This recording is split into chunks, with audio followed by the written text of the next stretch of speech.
तो आज थी निफ्टी की एक्सपायरी और एक्सपायरी हमारे रेंज के हिसाब से ही गई है, रेंज में ही क्लोज हुआ है आज। अगर आप देखोगे तो मोमेंटम थोड़ा-सा स्टार्टिंग में वोलेटाइल था। जो मैंने लेवल आपको बताया था 2500 का एरिया एज़ अ रेजिस्टेंस की तरह एक्ट किया, बट आप देख सकते हो कि कल की जो क्लोजिंग है उसके आस-पास से इसने सपोर्ट लिया।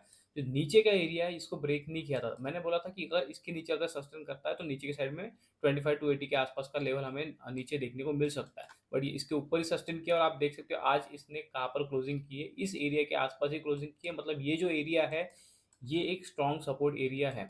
अब ऊपर की साइड में आप अगर आप देखो तो मैंने आपको 25,600 का लेवल आपको बताया था एज अ रेजिस्टेंस की तरह कि ये रेजिस्टेंस की तरह एक्ट कर सकता है, यहाँ तक एक ट्रैवल आ सकता है। तो आप पिछला वीडियो जाकर देखो तो आपको समझ में आएगा कि किस तरह से एनालिसिस किया जाता है, कहाँ पर मैं आपको लेवल बताता हूँ, तो वो एज अ किस तरह से रेजिस्टेंस या सपोर्ट की तरह एक्ट करते हैं। अभी ये नीचे की साइड का मोमेंटम दिया है, ऑलमोस्ट हमारे सपोर्ट एरिया के आसपास है। तो कल किस तरह से एक्ट कर सकता है ये हम देख लेते हैं।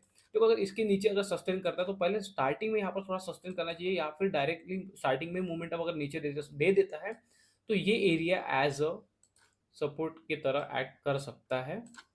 यहाँ से फिर से एक रिट्रेसमेंट ऊपर की साइड में जा सकता है। तो किस तरह से देखेंगे, अगर यहाँ पर सस्टेन करता है, ऊपर निकलने की कोशिश करता है, तो ऊपर में 25,600 का एरिया फिर से एज अ सपोर्ट की तरह, सॉरी, रेजिस्टेंस की तरह एक्ट करेगा। तो मैं बोलना चाह रहा हूँ कि यहाँ पर अगर सस्टेन करता है तो ट्रैवल कर सकता है इस एरिया तक। बट अगर इसी एरिया पे सस्टेन करने के बाद में ब्रेक करता है तो नीचे आ सकता है, तो फिर हम ट्रेड बना सकते हैं। डायरेक्टली अगर निकल जाता है तो फिर ट्रेड बनाने में कोई फायदा है नहीं।